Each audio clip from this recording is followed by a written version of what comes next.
Oi gente, tudo bem? O programa Brasil Consciência de hoje começa em ritmo de carnaval.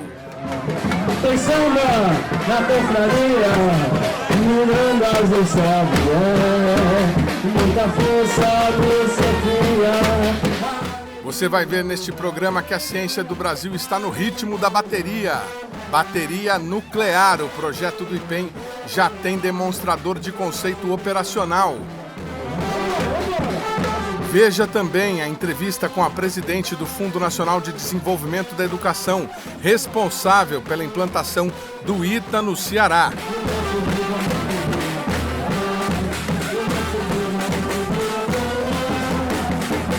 É o carnaval de rua. Então a gente tem bloco da Zona Sul, da Zona Norte, da Zona... Ó, o Gerson! Do Piracema! Ó, Gerson!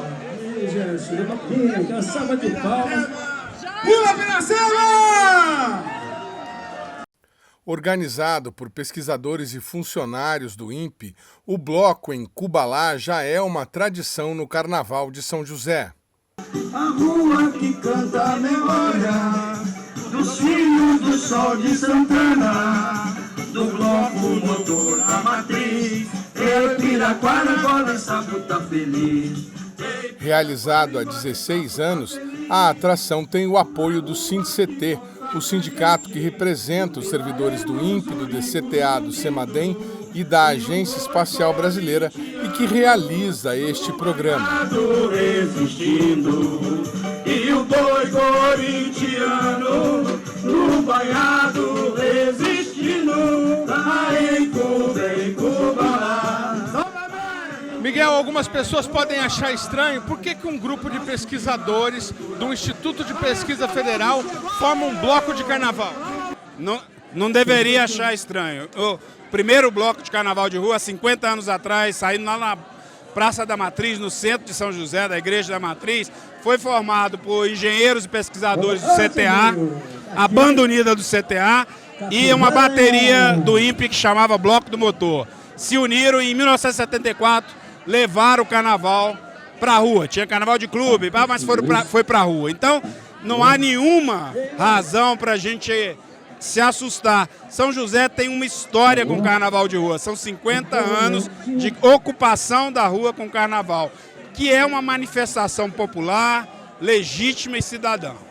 O que vocês estão cantando nas marchinhas desse ano? Não, esse ano nós temos uma marchinha, todo ano um tema, desde 2009. E esse ano o tema justamente é esse, né? O nome da nossa tema é Tem Via Não. Carnaval é como rosa dos ventos, brota em qualquer direção. Por quê? Há um debate sobre, enfim, o carnaval de rua, sobre direitos, deveres e etc. Lógico, todo mundo tem direitos e deveres, mas o carnaval de rua é uma manifestação popular, histórica em São José, e acontece há 50 anos. Então, academicamente, e eu trabalho com a cidade, a gente estuda eu gosto muito de um filósofo, sociólogo, urbanista francês chamado Lefebvre, já falecido, que dizia o seguinte, que a cidade é a festa. E a festa na cidade se dá na rua.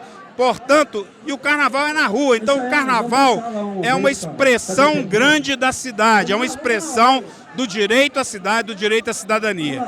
A gente precisa exercitar esse direito, ocupar a rua. Esse ano, o tema é isso.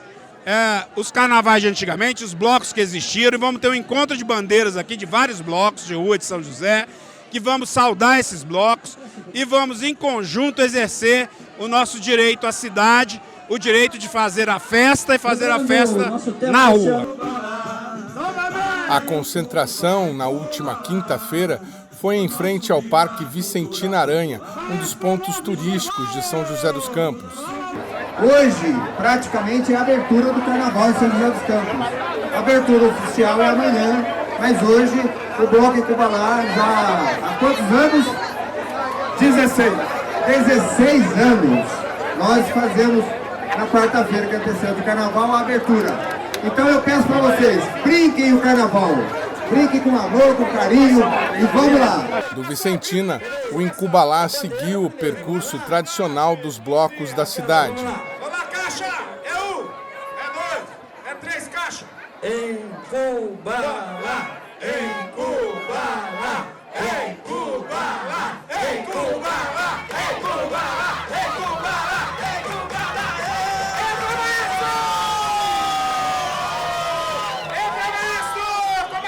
Segundo a estimativa do Departamento de Mobilidade Urbana da Prefeitura, 2.500 pessoas acompanharam o bloco do INPE.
Muito bem, amigo do programa Brasil Consciência, estamos de volta agora para falar mais um pouco sobre a instalação de uma unidade descentralizada, a primeira unidade do ITA fora de São José dos Campos, anunciada pelo governo federal para Fortaleza, no Ceará, pedra fundamental lançada recentemente, há poucos dias, pelo presidente Lula e mais toda a comitiva, Ministério da Educação, Ministério da Defesa e Ministério de Ciência e Tecnologia. A gente vai conversar agora com a presidente do Fundo Nacional de Desenvolvimento da Educação, Fernanda Pacobaíba, que é o fundo responsável por liberar os recursos da parte federal, convênio com o Estado do Ceará, no valor de 50 milhões. Muito boa tarde, presidente. Bom dia, presidente. Obrigado por você ter aceitado o nosso convite. E eu começo perguntando para a senhora qual é a participação efetiva do fundo nesse investimento de 50 milhões iniciais. Temos a previsão já de liberação de mais 65 milhões, 35 esse ano e 30 no ano que vem. E por que, uma vez que vocês do FNDE coordenaram os estudos, por que a escolha do Ceará? Por que abrir um ITA fora de São José dos Campos? Bom dia.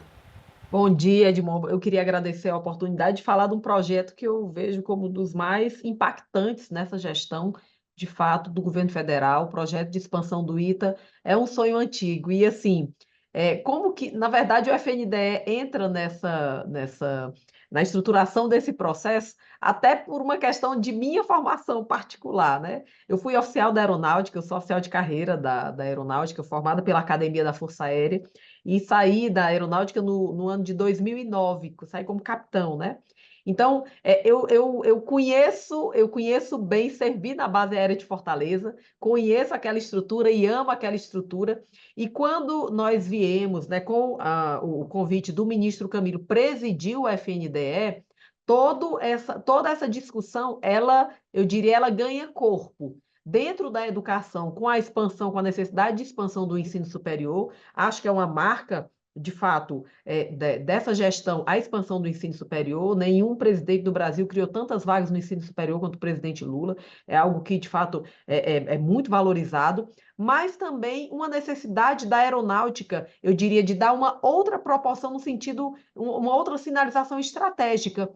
E aí, duas bases aéreas passaram a estar, eu diria, na crista da onda das discussões no âmbito do Comando Aeronáutico e no Ministério da Defesa. Uma, a base aérea de Salvador, que acabou tendo uma destinação, né, ligada à produção de chips, e a base aérea de Fortaleza, uma base histórica, uma base amada pelo povo cearense, uma base linda, né, uma base que tem uma estrutura muito impactante, e que juntou-se nessa gestão, eu diria, essa possibilidade de aglutinar esforços no sentido de trazer uma outra aplicação para a base aérea de Fortaleza, uma necessidade do MEC de expansão do ensino superior e uma predisposição do ITA, que eu diria natural até para o estado do Ceará, dada, e aí virou, já é pauta nacional, todo mundo sabe, essa penetração dos cearenses e a forma como o Ceará também, especialmente eu diria ao longo dos 20 anos, muito mérito também da iniciativa privada do Ceará, de construir uma expertise também de aprovações no ITA. Então, essa necessidade que o Brasil tem também de fixar as suas mentes, os seus gênios também no país, ela tem um core muito forte, né, na criação do ITA do Ceará. Perfeito, mas com relação aos investimentos, o convênio entre governo federal e estado prevê 50 milhões para o início das instalações e mais 65, 35 esse ano e 30 no ano que vem. O Fundo Nacional está contribuindo com quanto? Qual é a parcela do governo federal e do fundo nesse momento? Pronto, vamos lá. Primeiro, saber para que é esse dinheiro, né? Quando você pega a estrutura da base aérea de Fortaleza hoje, ela é uma estrutura que, em sua larga medida, vai ser aproveitada no projeto ITA. Mas, quando você fala de salas de aula e você fala do alojamento do ITA, de fato, a base aérea de Fortaleza não dispõe dessas estruturas. Então, o Ministério da Educação, junto com o Ministério da Defesa, Comando Aeronáutico e Governo do Estado do Ceará, fizeram, por meio de um acordo de cooperação, uma estruturação desses projetos de engenharia. E a ideia é, de fato, contemplar alguns blocos de salas de aula no mesmo padrão de São José dos Campos, assim como de alojamentos, no mesmo padrão, o mesmo alojamento que está sendo feito inclusive com recursos do Ministério da Educação, recentemente descentralizados, que estão sendo inaugurados em São José dos Campos. Esse mesmo projeto ele vai ser transplantado para o ITA Ceará. Então, a expectativa nesse primeiro momento é dos 50 milhões que já foram conveniados ano passado com o governo do estado do Ceará. Lembrando que as pessoas talvez não saibam, o governo do estado do Ceará, ele tem um histórico também de altos investimentos em infraestrutura. Já foi durante muito tempo, na série histórica, o Ceará é o maior investidor comparado à sua receita corrente líquida do Brasil, dentre os estados da federação. Então, isso faz com que o Ceará, de fato, tenha uma expertise muito grande de construção de estruturas, tem um know-how, tem uma equipe gigantesca dentro da Superintendência de Obras Públicas. E, com os 50 milhões, se iniciam essas obras pelos alojamentos, a princípio metade de um bloco de sala de aulas. Para este ano de 2024, já estão orçamentados 30 milhões, que a gente está fazendo já o aditivo nesse plano de trabalho do convênio do ano passado, justamente para completar um bloco de sala de aulas, né, para fazer inteiro logo, porque tinham 2 blocos de alojamento, meio bloco de sala de aula, então agora a gente completa o bloco de sala de aulas, e os outros 35 milhões, né, que estão previstos, que foram pré-ordenados pelo Ministério da Educação para 2025, eles devem ter utilizações relacionadas à manutenção dos prédios atualmente existentes na base. Realmente são prédios antigos, né, são prédios que precisam de uma manutenção, mas o que a gente quer é fazer uma confluência desse novo, né, com o velho, da estrutura antiga com a estrutura nova, que vai ficar um prédio. O projeto está belíssimo, é um projeto todo sustentável, até lógico, pelo próprio core dos cursos que estão sendo criados, especialmente o curso de energias renováveis.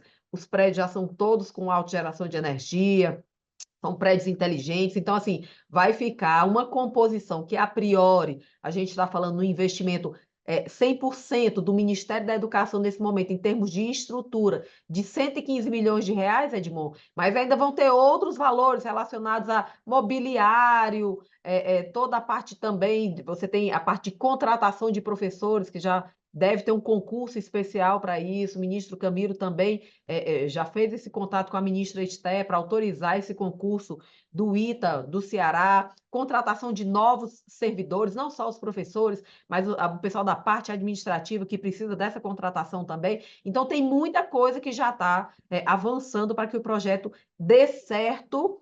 Nesse ano de 2024, a gente sabe que este vestibular já vai contemplar as vagas do Ceará, e os meninos devem ficar o ano de 2025, 2026 em São José dos Campos, migrando fisicamente para o estado do Ceará a partir de 2027. A expectativa é que as primeiras turmas, aí não está muito bem definido, mas talvez as 4, 5 primeiras turmas passem os 2 primeiros anos em São José, aprendendo esse jeito ITA de ser, o que é essa magia que acontece nesse lugar que tanto nos orgulha, para que isso possa ser transplantado, esse coração transplantado para o Ceará. Muito bem, presidente. A capacidade do estudante cearense é realmente reconhecida, inclusive pelo número de aprovados no próprio vestibular do ITA. A pergunta que a gente faz, eu repasso a senhora uma pergunta que me fizeram, é por que estabelecer um outro ITA? Né? Não poderia se abrir um Instituto Federal do Ceará com esses 2 cursos? Qual foi o motivo que levou a aeronáutica e a educação a fazerem esse convênio e descentralizar o instituto que havia ou que há em São José dos Campos?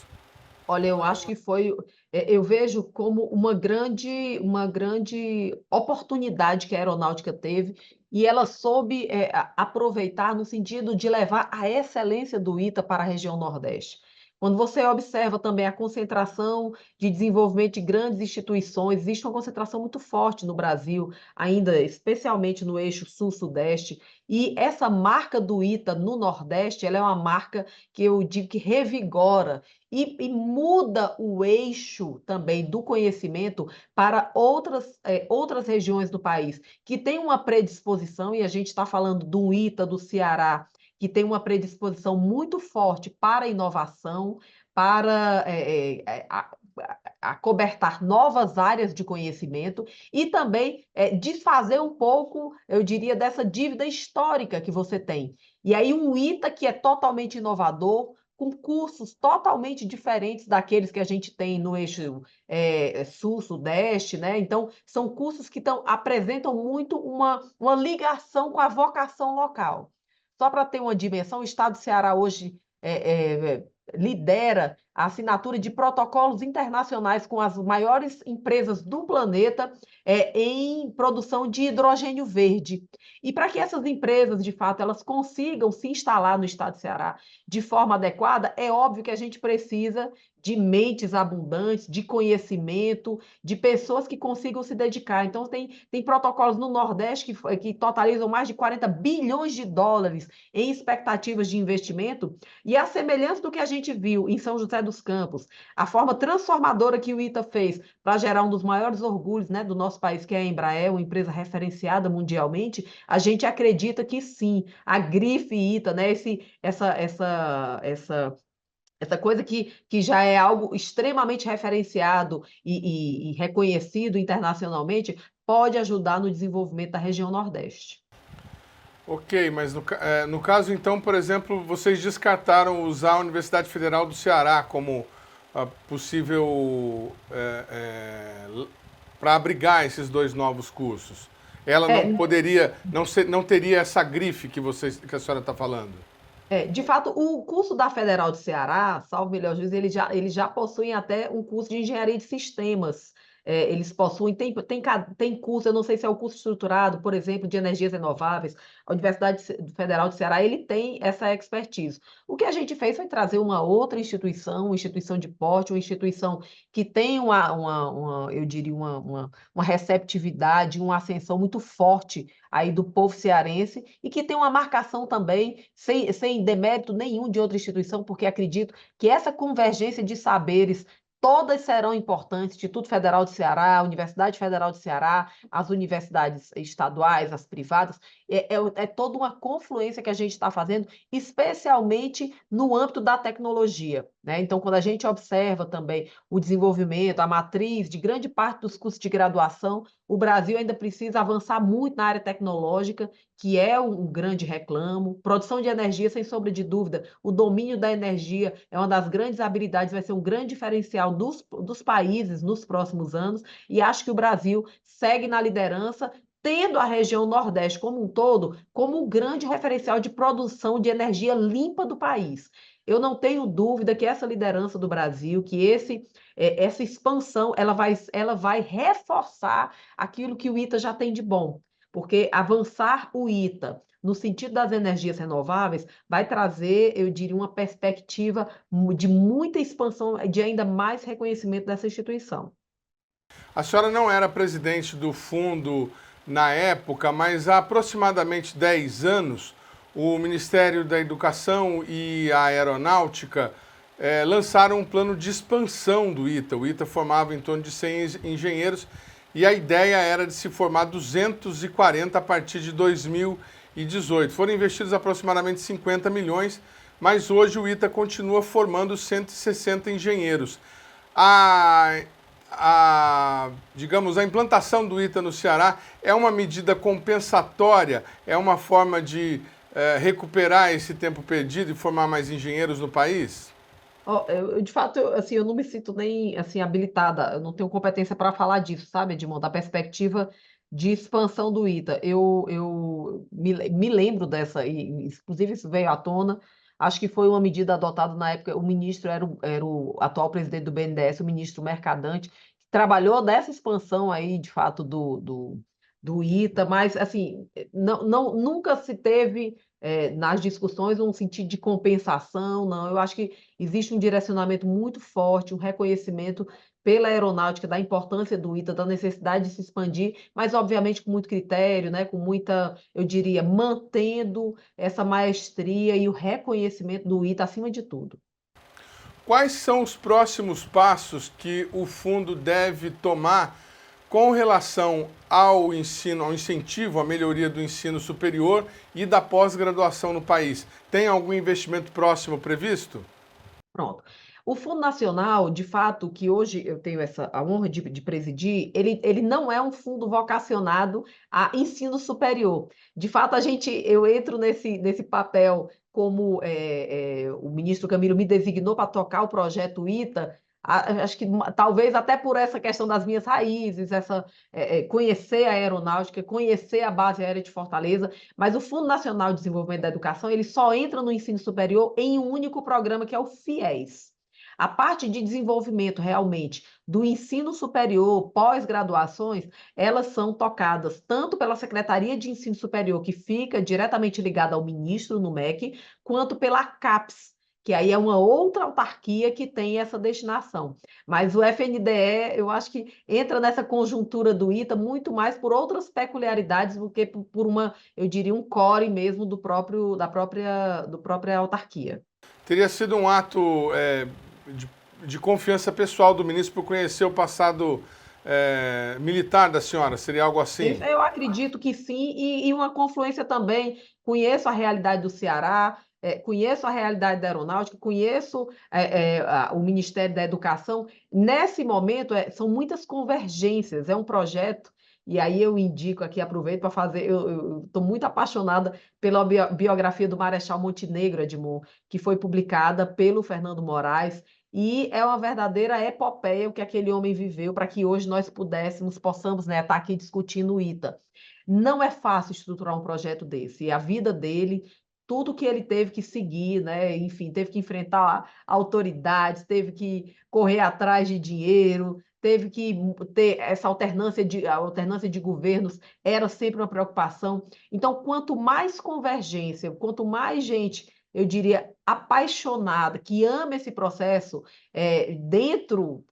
capitaneando, melhor. E aí o ministro Camilo teve, eu diria, essa sensibilidade de saber da dificuldade, porque realmente é um curso, não é só uma expansão de ensino superior, é uma expansão de ensino superior daquilo que o Brasil tem de melhor e que precisa realmente ser feito com uma excelência para que o ITA seja resguardado né, enfim, no nome que tem, no que ele representa para a população brasileira, e o Ceará consiga acolher esse projeto também da melhor forma, gerando uma transformação que vai para além do Ceará, não tenho a menor dúvida disso. Muito bem, eu quero agradecer demais a presidente do Fundo Nacional de Desenvolvimento da Educação, Fernanda Pacobaíba, pela participação aqui no nosso programa. Obrigado, presidente. Sinta-se à vontade para divulgar novas ações, viu?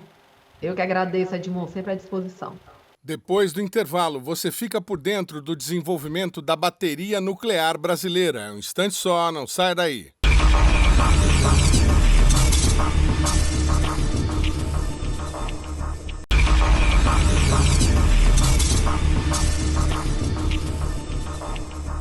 Muito bem, amigos do programa Brasil Consciência, estamos de volta para falar agora do assunto do momento. Os chineses anunciaram a primeira bateria nuclear em produção em série no mundo. E aí você pode imaginar na sua casa que os brasileiros estão para trás. Não. No IPEM, um Instituto de Pesquisa em Energia Nuclear que fica em São Paulo, dentro da USP, nós já temos uma pesquisa em estágio avançado com um demonstrador de conceito já operacional. E sobre esse assunto a gente vai conversar agora com dois pesquisadores do Instituto. Nós estamos aqui na outra linha tecnológica com a pesquisadora Maria Morato e com o pesquisador Carlos Zeutini, que vão explicar para a gente, tintim por tintim, como é que está funcionando essa bateria nuclear brasileira, que promete, inclusive, durar o dobro ou até mais do que a bateria chinesa anunciada, porque eles usam um tipo diferente de composição. Vamos tentar entender melhor. Bom dia, obrigado por vocês aceitarem aí o nosso convite para falar desse projeto super interessante. E eu começo perguntando assim, desde quando que vocês estão pesquisando essa bateria e quando foi que vocês conseguiram aí os primeiros resultados? Bom dia. Bom dia, é um prazer estar falando com você. A Maria Alice é a coordenadora do projeto, eu sou um dos pesquisadores. É importante deixar claro que a gente resolveu fazer essa bateria porque a gente tem material radioativo guardado no Brasil, então a gente tem interesse em reutilizar esse material, o reuso desse material é importante, existem empresas interessadas nessa tecnologia. Então, como o IPEM trabalha sobre demanda, ou seja, a sociedade precisa de uma tecnologia, a gente desenvolve. Mas vou deixar a Maria Alice, que ela começou o projeto e aí ela me convidou para o projeto. Muito bacana. Enquanto a gente está falando, vamos mostrar imagens lá do IPEM. Nós estivemos lá em 2020, mostrando o funcionamento e a produção dos radiofármacos, que são, assim, essenciais para diversos tipos de tratamento e exames que utilizam a tecnologia nuclear no Brasil. Inclusive, o IPEM é o único fornecedor desse tipo de material para clínicas particulares e para o SUS. Muito bom dia, doutora Maria Alice. Obrigado por senhora ter, então, nos recebido, nos atendido. Explica para a gente como é que começou tudo isso. Bom dia a todos. Começamos esse projeto sob a demanda de um cliente em 2018 e esse era basicamente fazer só uma concepção de um projetinho em papel, simulação. Então, ocorreu a pandemia, a gente continuou trabalhando, porque era uma simulação, e aí, no final de 2021, o projeto acabou, e aí eu contactei o Zeytuni e falei, Zeytuni, nós temos essas fontes aqui no IPEM, dá para a gente fazer pelo menos uma bateria de conceito. E aí fomos apoiados pela superintendência do IPEM, que conseguiu alguma verba para comprarmos alguns dispositivos que são necessários na bateria, e aí nós a construímos. É uma bateria ainda conceitual, e agora a gente pretende fazer uma já com o financiamento do nosso cliente, nosso parceiro, e aí a gente vai tentar fazer uma de 100 miliwatts, utilizando o radioisótopo ameriço, que tem uma vida de mais de 400 anos, então a gente estima que a duração dela seja de aproximadamente 200 anos. De 0 a 200 anos, ela vai conseguir manter aproximadamente a mesma potência, né? Então, esse é o andamento, assim, rapidamente falando, né, que foram quase 5 anos, do projeto aqui dentro do centro. E mais importante, que isso foi feito assim através do trabalho conjunto de vários centros. Então, do Centro de Engenharia Nuclear, com o centro do Zeytuni, que é o Centro de Tecnologia das Radiações, utilizando as fontes do nosso depósito de rejeitos radioativos que a gente tem aqui, que é o setor que a gente chama de gestão de rejeitos radioativos, que nos forneceu esses materiais. Então, é importante que a gente fez de um rejeito nuclear o material para ser o combustível, entre aspas, da nossa bateria. Muito bacana. Para que você em casa possa ter uma ideia, a bateria chinesa ela utiliza o níquel 63 Ni como seu fundamento e que tem esse elemento uma meia-vida, que é quando começa a decair a produção de energia, em 100 anos. A bateria brasileira, que é isso que eu vou perguntar agora, utiliza o isótopo americio 241 AM, que tem a meia-vida em 432 anos. E o mais interessante, que acabou de citar a pesquisadora, está usando lixo radioativo, rejeição, material já utilizado, que isso aí é proveniente do reator? Na verdade, originalmente sim, mas não do nosso reator aqui. O que acontece? O ameriço é muito usado no passado para raios. Então, havia uma ideia na década de 50 que o para-raio com uma fonte de ameriço geraria uma puxada, vamos dizer assim, de raio melhor, porque ionizaria o ar. Então, foi usado muitos para-raios radioativos no Brasil e hoje o IPEM recolhe esse material, porque depois de 50 anos de uso, esse material começa a oxidar, etc. Então, o IPEM recolhe. Além disso, o ameriço também é usado para detetor de fumaça, para quando você tem um tubo de metal que tem uma trinca, a gente passa uma coisa chamada gammagrafia. E aí a gente utiliza esse material. Então, essas fontes eram provenientes de equipamentos antigos que foram usados na indústria e que, depois que ele passa o tempo de uso do equipamento, por quê? Porque apesar do ameriço durar 400 anos de meia-vida, a gente tem que lembrar que esse material está encapsulado num metal. Esse metal, com o tempo, ele vai oxidando, ele vai enferrujando, e aí há um risco do material ser exposto.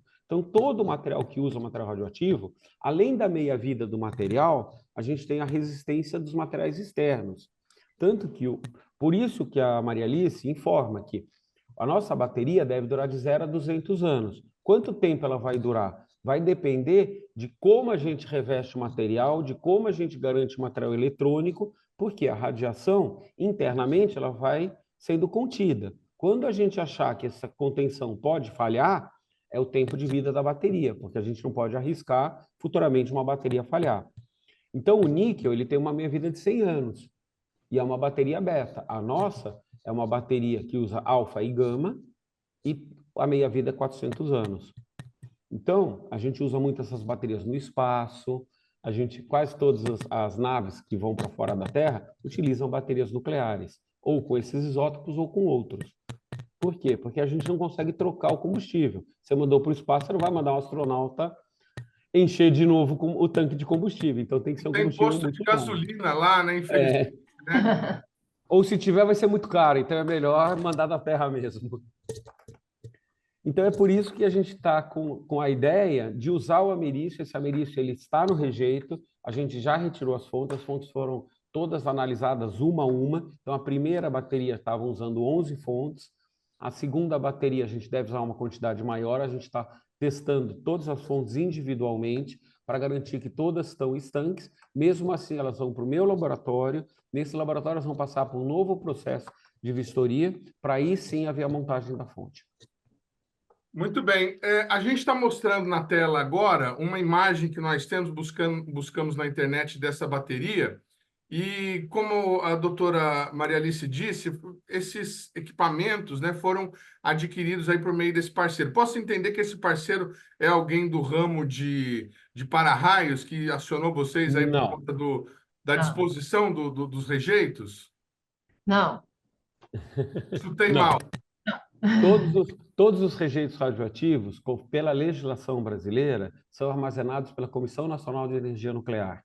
Então, no momento em que a sua empresa utiliza um material radioativo, já existe via licenciamento do governo brasileiro, eu te autorizo o uso por um certo tempo e depois você é obrigado a devolver esse material para o governo federal, para a Comissão Nacional de Energia Nuclear, para a gente armazenar esse material. Então, todo o rejeito brasileiro está armazenado nas guardas do governo para a segurança.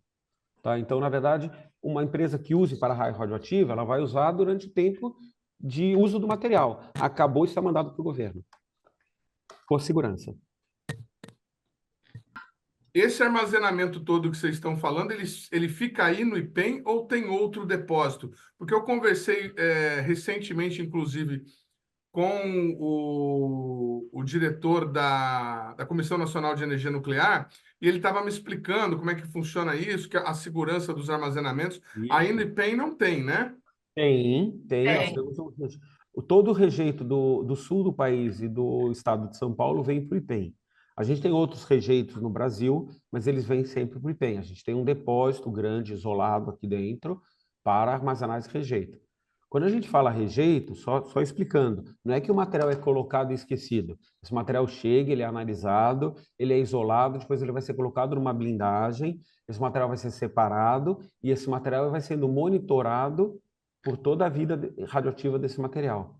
Então, na verdade, quando a gente fala rejeito, não é um depósito que você deixa jogado num canto. É sim um material em que você tem blindagem, são tubos de concreto, paredes grossas de 1 metro, 1,5 metro de concreto, em que esse material vai ficar dentro de uma blindagem, totalmente armazenado e é monitorado o tempo inteiro. Muito bem, bacana. Bom, esclarecidas essas dúvidas iniciais, vocês conseguiram fazer uma bateria. Ela já demonstrou que o conceito é possível, por isso é um demonstrador de conceito, e agora vocês vão para uma segunda etapa. Qual que é o trâmite para essa segunda etapa e quais são as aplicações que vocês estão imaginando para essa capacidade de bateria? A doutora Maria Alice falou, inclusive, em uma tensão aí que eu me perdi aqui, 120... É potência de 0,1 watt ou 100 miliwatts em potência. 0,1 watt, ok. Então, a gente tem aplicações dessas baterias em toda a parte aeroespacial. Tem nos rovers que vão para a NASA, em satélites, em locais remotos de difícil acesso, onde você não pode ficar trocando a bateria toda hora, né? Então, essa é a ideia da gente. O projeto agora vai entrar, porque a gente tem um acordo com o parceiro, vai ser desenvolvido. Esse acordo é um acordo de confidencialidade, não podemos detalhar muito, só posso detalhar para você o tamanho da bateria. E aí a gente vai fazer um protótipo de laboratório, né? O laboratório do Carlos Zeituni está se preparando com autorizações especiais da CNEM para manusear a atividade que vai ser mais alta. E aí a gente vai fazer um projeto básico de concepção e o protótipo que vai operar mesmo, né? Essa é a ideia.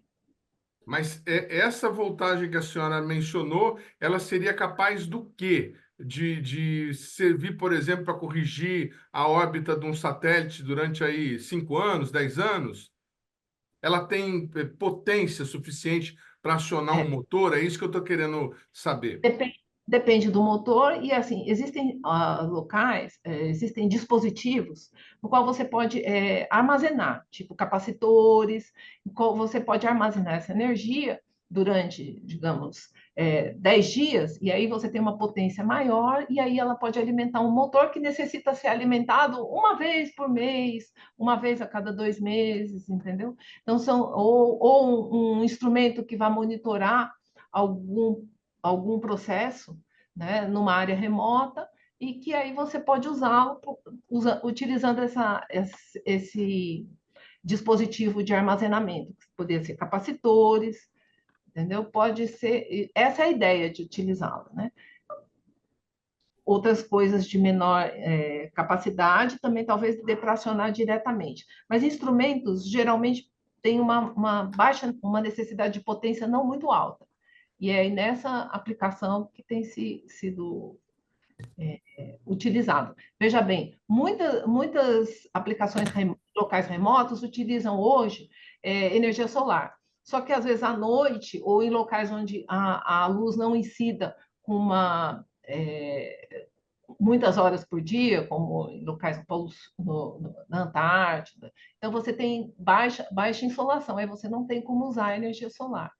Então, a bateria nuclear seria também uma aplicação para esses locais. É importante entender, Edmond, que quando você está falando num satélite, a bateria, qualquer bateria nuclear, ela não dá energia para o satélite. Quem dá energia para o satélite são os painéis solares. Porém, o satélite está rodando. Quando ele está rodando, você tem que virar os painéis sempre em direção ao Sol. Outra coisa importante, quando você vai um rover para Marte, o rover ele cai, ele está usando o painel solar. Só que chega uma hora que vai caindo poeira da própria atmosfera de Marte, na Lua, e vai sujando o painel começa a perder potência. Nessa hora, as baterias nucleares, no caso de rover, eles balançam eles ficam tremendo até essa poeira cair, para o painel voltar a funcionar, e no caso dos satélites, eles viram em direção ao Sol. Então, a bateria, ela serve tanto que, por exemplo, o Voyager, que ele saiu em 77 na Terra, ele já está passando por Plutão agora. Ele continua mandando informação. Por quê? Toda vez que ele passa atrás de um planeta, ele para o funcionamento do painel, ele para de mandar informação para a Terra. As baterias acionam e ficam procurando luz. Quando a bateria aciona a luz, começa a virar o painel para aquela direção. E aí o satélite volta a transmitir de novo e volta a funcionar. Nós temos um exemplo aqui nosso, né? O primeiro satélite brasileiro, o SCD-1, ele está praticamente... Né? Ele tinha um esquema de spin e está numa lentidão, né? Muito, muito mais devagar do que quando ele foi lançado, e ele só funciona quando ele recebe luz solar, só consegue mandar informações quando ele recebe a luz solar. Uma pergunta: há possibilidade da gente vislumbrar num futuro, quando o desenvolvimento dessas baterias estiver potencializado, o uso delas em comunidades remotas, onde a energia elétrica não possa chegar, cada casa poderia ter uma e manter luzes e outros dispositivos funcionando? Vocês vislumbram isso? Olha, essa é uma pergunta sempre complicada, porque a gente tem sempre um material radioativo acontecendo. Mas já existem 2 empresas no mundo que estão desenvolvendo carros movidos a bateria nuclear, e a ideia deles seria você comprar um carro, utilizar o carro durante 30 anos, e aí você entrega o carro de volta, então ele passaria 30 anos movendo sem você nunca botar combustível. A gente já tem algumas baterias nucleares montadas em lugares remotos, por exemplo, faróis no norte da Sibéria. Eu já visitei um farol desse com uma bateria nuclear, então lá a energia vinha toda da bateria, inclusive para o cara sobreviver, para o cara mandar, para informar. Então, assim, a gente tem exemplos. Lógico que a gente teria que pensar, a ideia do uso da bateria nuclear, você tem um material mais caro para produzir. Então, para as atividades do dia a dia, não sei se valeria a pena. Por quê? Porque você tem um custo a mais. Se eu tenho um lugar remoto, eu posso botar uma placa solar. A teoria fotovoltaica, ela te garante um rendimento e um uso da energia solar muito bom. Agora, se você estiver num lugar em que o sol é um problema, ou a dificuldade de chegar lá é muito grande, aí a bateria nuclear se torna a única opção. Então, na verdade, tanto que a grande discussão, por que vocês estão pesquisando uma bateria que ela é mais cara, que ela tem mais problemas de segurança? Pô, qual o interesse disso? O interesse é que tem lugares que eu não tenho alternativa. Eu não tenho como fazer. Eu estou no espaço, eu estou no fundo do mar, eu estou no norte da Sibéria a 70 graus negativos. Eu não tenho como mandar combustível para lá. Eu vou mandar óleo e ele vai congelar. Eu vou ter que mandar uma pessoa a 70 graus negativos para trocar uma pilha? É loucura. Tanto que, ninguém sabe, mas já se usou baterias nucleares no dia a dia. Os marca-passos da década de 70 usavam pequenas baterias nucleares e foram colocados mais de 500 marca-passos em pacientes do mundo inteiro e nenhuma desses marca-passos falharam. Ninguém morreu de câncer por causa do marca-passo. Ninguém morreu por causa do material radioativo. Isso foi utilizado há muito tempo. Lógico, depois teve o desenvolvimento das pilhas de cádmio, que aí eram mais baratas e tinha uma durabilidade de 10 a 15 anos. Então, valeria a pena, porque as baterias que foram utilizadas na década de 70, que também eram de níquel 63, elas tinham durabilidade de 30 anos. Como geralmente o marca-passo, a pessoa já é idosa, geralmente espera-se que você faça a revisão do equipamento com 15 anos. Quando as baterias de cádmio tiveram durabilidade de 15 anos, optou-se, por questão de custo, trocar a bateria. Impressionante, né? O coração continuava batendo, a pessoa já tinha até morrido. Essa é a ideia. Vocês falaram sobre não queremos entrar nessa seara do sigilo, do parceiro e tudo mais, mas como é que vai funcionar isso, doutora Maria Alice? O IPEM está desenvolvendo com esse parceiro, vocês vão registrar a patente e depois vocês vão transferir para a indústria para gerar inovação? Como é que é? Nós só vamos ter a patente quando a gente terminar o protótipo, né? Aí mas vai terminar com toda certeza, já estamos contando com isso. A gente vai fazer uma patente e a gente tem um contrato com o nosso parceiro de quem fica com quantos %, né? E se for necessário, a gente pode fazer ainda outras parcerias com a indústria, com outros parceiros na área nuclear. Nós temos várias indústrias na área nuclear aqui no Brasil, né? Então, a gente tem a indústria que tem que fabricar o americium, né? Tem a indústria que tem que montar a bateria, e tudo isso aqui a gente está fazendo aqui no IPEM, mas se quisermos uma montagem, uma fabricação numa escala maior, vamos ter que ter essas indústrias. Claro. E aí a gente vai ter que formar parceiros, com certeza. Mas a senhora falou aí, não sei quem fica com tantos %, podemos entender que isso pode gerar receita para o IPEM? Isso. Essa é a ideia. Essa é a ideia. Todos os nossos projetos de pesquisa e desenvolvimento, a gente pode fazer, e muitas vezes faz, patentes, que depois podem ser vendidas para a empresa, ou a gente pode pedir eles fabricam o produto, e aí vem uma porcentagem para o IPEM. Que bacana, que bacana. Serviço de pesquisa nacional desenvolvida por servidores públicos dentro de uma instituição pública, tá? Não tem nada de balbúrdia, não. E, doutor Carlos, só para que as pessoas possam entender, quanto tempo vocês levaram para chegar nesse conceito e quantas pessoas envolvidas entre pesquisadores que vocês já têm aí no corpo técnico do IPEM e os mestrandos, doutorandos que eventualmente participam desses projetos? Eram umas 30 pessoas, Maria Alice. Eram mais ou menos, eram 21 do IPEM e 6 pesquisadores externos que apoiavam o nosso projeto, são bolsistas nossos, né, e que trabalham, muitas vezes, tem até uma voluntária, uma pesquisadora voluntária que trabalha conosco, e eles continuam trabalhando até hoje sem bolsa, porque muitas coisas que a gente fez para implantar essa bateria conceito, ninguém mais tinha bolsa, ninguém mais tinha nada, todo mundo trabalhou como voluntário mesmo. Mas agora que o demonstrador de conceito está pronto, vocês conseguiram alguma coisa via FAPESP ou algo assim, não? A gente tem acordo de P&D.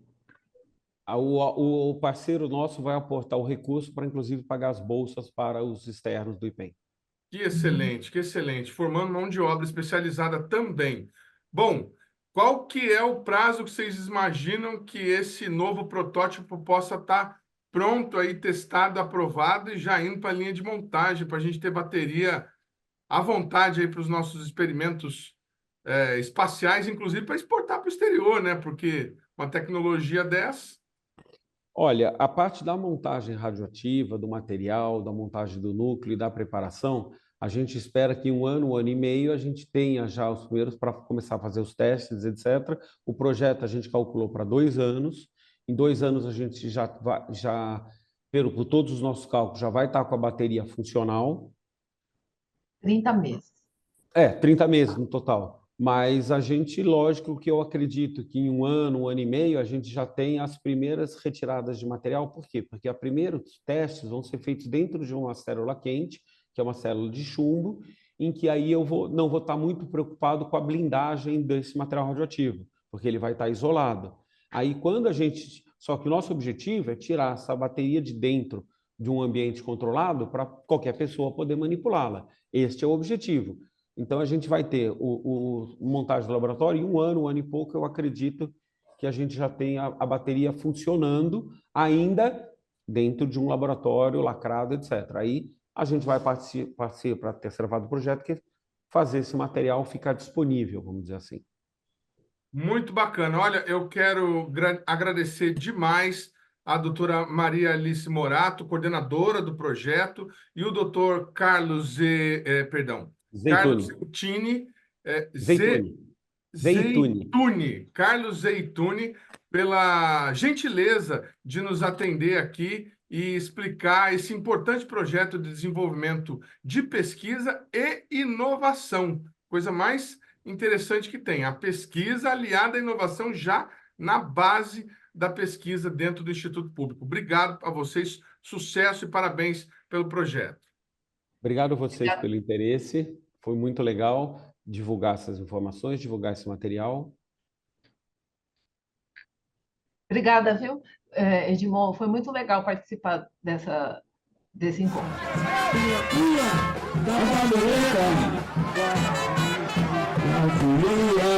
O programa Brasil Consciência de hoje vai ficando por aqui. Você que tiver dúvidas, críticas, sugestões ou reclamações, deve enviar ao nosso e-mail.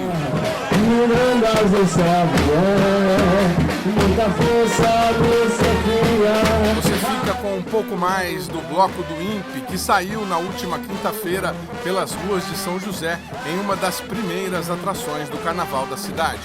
Tchau, gente. Até a semana que vem.